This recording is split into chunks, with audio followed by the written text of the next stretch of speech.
আমরা এখন যে ভিডিওটা দেখতে চলেছি সেটা পুলিশের ইন্টারভিউ গ্রুমিং এর উপর ভিত্তি করে বানানো হয়েছে।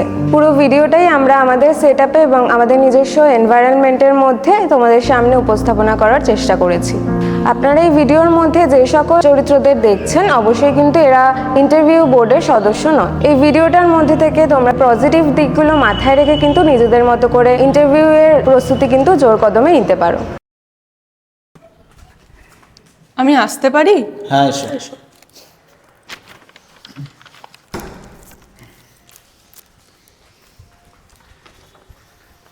Good morning sir, good morning sir, good morning madam. Good morning. বসো। বসো। Thank you sir. আচ্ছা, তোমার সম্বন্ধে বলো। আমার নাম অন্বেষা দত্ত, আমি হুগলি জেলার রিষড়ায় থাকি। আমি 2020 সালে উচ্চ মাধ্যমিক পাশ করি নবগ্রাম হিরালপাল গার্লস স্কুল থেকে। 2023 সালে আমি আমার গ্র্যাজুয়েশন পাশ করি বেথুন কলেজ থেকে, এবং 2025 সালে আমি আমার মাস্টার্স কমপ্লিট করি ক্যালকাটা ইউনিভার্সিটি থেকে। ওকে ওকে, অন্বেষা বললে তাই তো? হ্যাঁ স্যার। আচ্ছা, তোমার নামের অর্থ জানো? অন্বেষার কথার অর্থ কি? হ্যাঁ স্যার জানি, আমার নামের অর্থ অনুসন্ধান করা। আচ্ছা, অনুসন্ধান করা, ঠিক ঠিক। আচ্ছা, বাড়ি কোথায় বললে? হুগলি জেলায়? হুগলি জেলার রিষড়ায়। রিষড়াতে। আচ্ছা, রিষড়ায় কিছু বিখ্যাত কিছু আছে কি? হ্যাঁ স্যার আছে। কি আছে? আমাদের রিষড়াতে প্রেম মন্দির ঘাট আছে। আচ্ছা। আমার বাড়িটা যেহেতু কন্যগড় আর রিষড়ার মাঝামাঝি, তাই কন্যগড়েও আছে বারো মন্দির ঘাট। এছাড়াও ওখানে বিখ্যাত হয় শকুন্তলা পুজো। আচ্ছা আচ্ছা আচ্ছা। আচ্ছা, রিষড়াতে একটা ইন্ডাস্ট্রিয়াল ব্যাপার দিয়ে দেখতে গেলে একটা সর্বপ্রথম একটা জিনিস তৈরি হয়েছিল, সেটা কি আছে কি জানা বা মনে আছে কি আপনার? হ্যাঁ স্যার জানা আছে, রিষড়ার প্রথম জুট মিল শুরু হয়েছিল। সালটা কি মনে আছে? স্যার এখন এই মুহূর্তে তো মনে পড়ছে না, কিন্তু আমি পরে জেনে নেব। ওকে ওকে ওকে, ঠিক আছে। আচ্ছা, তোমার হবি কি? আমার হবি ম্যাম ড্রয়িং করা। আচ্ছা, আর তোমার দুর্বলতা কি? আমার দুর্বলতা হচ্ছে আমি খুব তাড়াতাড়ি মানুষকে বিশ্বাস করিনি, আর সেকেন্ডলি হচ্ছে আমি কথা একটু কম বলি।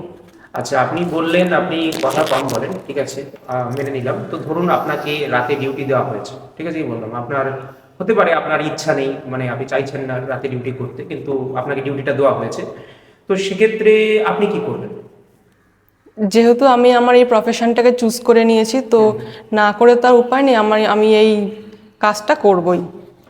আচ্ছা, ধরো তোমার ঊর্ধ্বতন কর্তৃপক্ষ তোমাকে বলেছে, তো তুমি বললে যে করার উপায় নেই, মানে তোমার ফেসিয়াল এক্সপ্রেশন কি সেটা দেখে বোঝা যাবে যে তুমি ঊর্ধ্বতন কর্তৃপক্ষের কথায় সন্তুষ্ট নও? না, আমি তাকে বুঝতে দেবো না। আচ্ছা, একজন পুলিশের ঠিক কি কি কাজ করতে হয় বলে আপনার মনে হয়? জনসাধারণকে রক্ষা করা এবং ল অ্যান্ড অর্ডারকে মেনে চলা। আচ্ছা আচ্ছা, এখন বর্তমান সিনারিও দাঁড়িয়ে ধরো যে তোমার কোনো একটা পলিটিক্যাল লিডারের পক্ষ থেকে চাপ আসছে যে তুমি দেখতে পাচ্ছ যে এক্স্যাক্টলি যে সিনারিও সেখানে দাঁড়িয়ে তোমার ল অ্যান্ড অর্ডারকে মেনটেন করতে গেলে তুমি তার কথাটাকে তোমাকে গুরুত্ব দিলে হবে না। তো এরকম সিচুয়েশনে তুমি কি করবে? তোমার কাজটাকে প্রায়োরিটি দেবে নাকি তার কথা, মানে তোমার সেই যিনি প্রেশার দিচ্ছেন তাকে প্রায়োরিটি দেবে? আমি আমার কাজটাকেই প্রায়োরিটি দেব। আচ্ছা, বেশ। আচ্ছা, অন্বেষা তাই তো? হ্যাঁ স্যার। ড্রয়িং ভালো লাগে বললে? হ্যাঁ স্যার। ওকে, খুব ভালো। আচ্ছা, কিসের ড্রয়িং সবচেয়ে বেশি করেছো তুমি, মানে যেটা সবচেয়ে তোমার ফেভারিট ড্রয়িং? এমন কোনো কি ড্রয়িং আছে নিজের ফেভারিট ড্রয়িং সেটা? হ্যাঁ, রবীন্দ্রনাথ ঠাকুরের ড্রয়িং করতে আমার বেশ ভালো লাগে। আচ্ছা আচ্ছা আচ্ছা, বাহ, খুব ভালো। আচ্ছা, দেখো, পুলিশ মানেই তো একটা ঘুষের ব্যাপার থেকেই যায়, তো আমরা সবাই জানি। তো তোমাকে যদি ঘুষ দেওয়া হয় তুমি কি ঘুষ নেবে? না স্যার, নেব না। আচ্ছা, খুব ভালো কথা। আচ্ছা, যদি এই ইন্টারভিউ, এখন ধরো সিচুয়েশনটা চলছে, ইন্টারভিউটা ধরো শেষ হয়ে গেলো সেশনটা, এরপরেও যদি তোমাকে আমি বাইরে গিয়ে বলি যে তোমাকে সিলেক্ট করা হচ্ছে না বোর্ড থেকে, এবং আমি তোমাকে বললাম তোমাকে সিলেক্ট করা হবে না, কিন্তু তুমি যদি এত দিতে পারো তাহলে তোমার চাকরিটা কনফার্ম হয়ে যাবে, সেই সময় তুমি কি করবে বা কি বলবে? তোমার বক্তব্য কি থাকবে? এটা আমার ড্রিম জব, আমি এই কাজটা পেতে চাই, কিন্তু আমি অসৎভাবে এই কাজটা পেতে চাই না। আমি পরীক্ষা দিয়ে ভালো মতো পড়াশোনা করে পাশ করে তারপরে ইন্টারভিউতে এসেছি, ওকে। তাই আমি অসৎ পথে কাজটা পেতে চাই না, সৎ পথেই পেতে চাই। ওকে। আচ্ছা অন্বেষা, ম্যাম। ধরো একজন দরিদ্র লোককে তুমি আর কি, মানে দরিদ্র লোকটি খুব ছোট একটা অপরাধ করেছে, ঠিক আছে, তুমি তাকে অ্যারেস্ট করবে? কোশ্চেনটা হলো এটাই যে ধরো একজন দরিদ্র লোক খুবই ছোট একটা সামান্যতম অপরাধ করেছে, তুমি কি তাকে অ্যারেস্ট করবে একজন পুলিশ হয়ে? আমি বিচার বিবেচনা করে, আইন শৃঙ্খলা হিসাবে বিবেচনা করে যদি মনে হয় যে তাকে গ্রেপ্তার করা দরকার তো করব, না হলে তাকে ছেড়ে দেবো। আচ্ছা, তোমাকে আরেকটা কোশ্চেন করছি। হ্যাঁ, ধরো ডিউটির সময় তোমারই কোনো পরিচিত সে গ্রেফতার হয়েছে, সেই জায়গায় দাঁড়িয়ে তোমার পদক্ষেপ কি হবে? ব্যক্তিগত পরিচয় ঊর্ধ্বে গিয়ে আইন অনুযায়ী যা দণ্ড হবে আমি সেটাই করব। বেশ। আচ্ছা অন্বেষা, নারী সুরক্ষা নিয়ে তোমার কি মতামত আছে? এখন যদি আমি চাকরিতে জয়েন করি, যখনই কোনো নারী সুরক্ষার দরকার পড়বে, আমি অবভিয়াসলি সেটা আমার ফার্স্ট প্রায়োরিটি হবে। যেহেতু আমি নিজেও একজন নারী হয়ে অবশ্যই আমি একজন নারীর পাশে থাকার চেষ্টা করব। তোমার ইন্টারভিউ এখানে শেষ হলো, তো তোমার পরবর্তীতে সমস্ত কিছু জানিয়ে দেওয়া হবে। Thank you sir, thank you madam, thank you sir. তুমি একটা প্রশ্ন মানে উত্তর দিয়েছো যে যখন আমি তোমাকে জিজ্ঞেস করলাম যদি তুমি রাত্রে ডিউটিতে তোমাকে দেওয়া হয় তো তোমার সেদিনকে কোনো অসুবিধা হতে পারে বা অন্য কোনো কারণ হতে পারে, তুমি ডিউটিটা মানে অতটা ভালো করতে পারছো না বা তোমার উপায় নেই করার, তুমি তখন বললে তুমি কি করবে? তখন জিজ্ঞেস করেছিলাম তোমাকে আমি, তুমি বললে না করে তো উপায় নেই। মানে তুমি যদি ইন্টারভিউয়ারকে এই ধরনের প্রশ্ন বলো তো না করে উপায় নেই, মানে তুমি পেশাটাকে আদতে কতটা ভালোবাসো সেটা সন্দেহের মানে জায়গায় পড়ে যায়।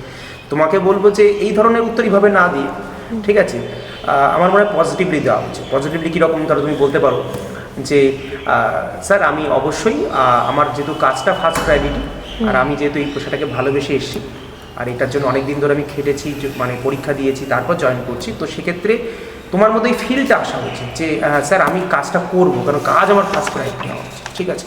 এটা একটা। আর একটা এক্সপ্রেশন তোমার ছিল যে বুঝতে দেবো না।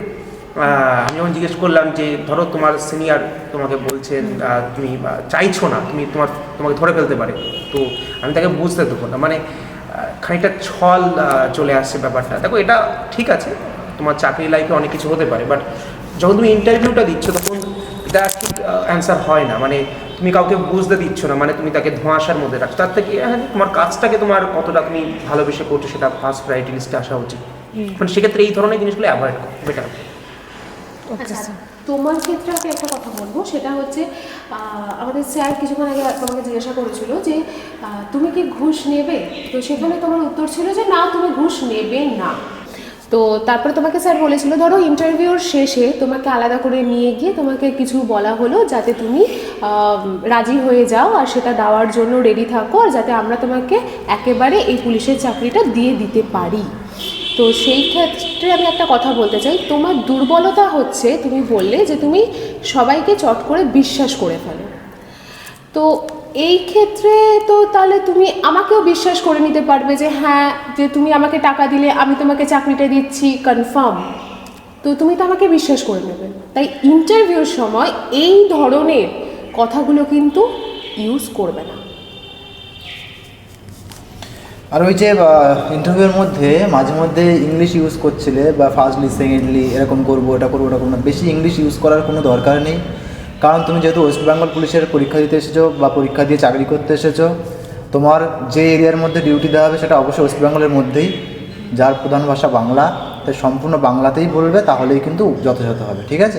যে বেশি ইংরাজি বললেই যে আমি বেশি প্রায়োরিটি পাবো এটা তোমার নয়, শুধুমাত্র প্রত্যেকটা ইন্টারভিউয়ারের মনে হয়, ঠিক আছে? মানে যে ক্যান্ডিডেট আছে তারই মনে হয় যে ইংলিশে হয়তো কথা বললে আমি তো বেশি প্রায়োরিটি পাবো, একেবারেই নয়। তখন কিন্তু নেগেটিভের খাতের দিকে নাম্বারটা চলে যায়, ঠিক আছে? তাই যে ভাষা, সেই ভাষাটা তোমার মাতৃভাষা যেহেতু বাংলা এবং বাংলার মধ্যেই তুমি চাকরি করছো, তাই বাংলা ভাষাকেই প্রাধান্য দিয়ে কথা বলবে, ওকে? তারপর তোমাকে একটা প্রশ্ন করা হয়েছিল যে কোনো দরিদ্র লোক ধরো কোনো অপরাধ করে, ছোটোখাটো অপরাধ, খুব বড় ক্রাইম করেনি, ছোটোখাটো অপরাধ করেছে, তো তাকে কি তুমি গ্রেপ্তার করবে বা তাকে কি সাজা দেবে? তখন তুমি কি বলছিলে যে না স্যার, হ্যাঁ দেখবো, যদি সেরকম কোনো রকম আইনের মানে আইন অনুযায়ী যেটুকু নাও সেটুকু নেবো, না হলে কিছু বলবো না, ছেড়ে দেবো, এরকমভাবে বলবে না, তুমি ছেড়ে দেওয়ার কেউ নাও, ঠিক আছে? ব্যাপারটা যেটা হচ্ছে, তখন তুমি এরকমভাবে বলতে পারো আমার ঊর্ধ্বতন কর্তৃপক্ষ অনুসারে বা আমার ল অ্যান্ড অর্ডার অনুসারে যেটুকু করণীয় বা যেটুকু কর্তব্য স্যার আমি সেটুকু করব। বোঝা গেল? ওকে। তোমাদের এই প্রস্তুতি আরো মজবুত করার জন্য আমরা তোমাদের জন্য নিয়ে হাজির হয়েছি আগামী 25, 26, 27 জানুয়ারি 3 ডেজ ফ্রি অনলাইন ওয়ার্কশপ, যেটা WBP কনস্টেবলের ইন্টারভিউ। আর এই অনলাইন ওয়ার্কশপটা জয়েন করার জন্য তোমরা অবশ্যই প্লে স্টোর থেকে BSSEI ডিজিটাল লার্নিং অ্যাপটা ইনস্টল করে নেবে।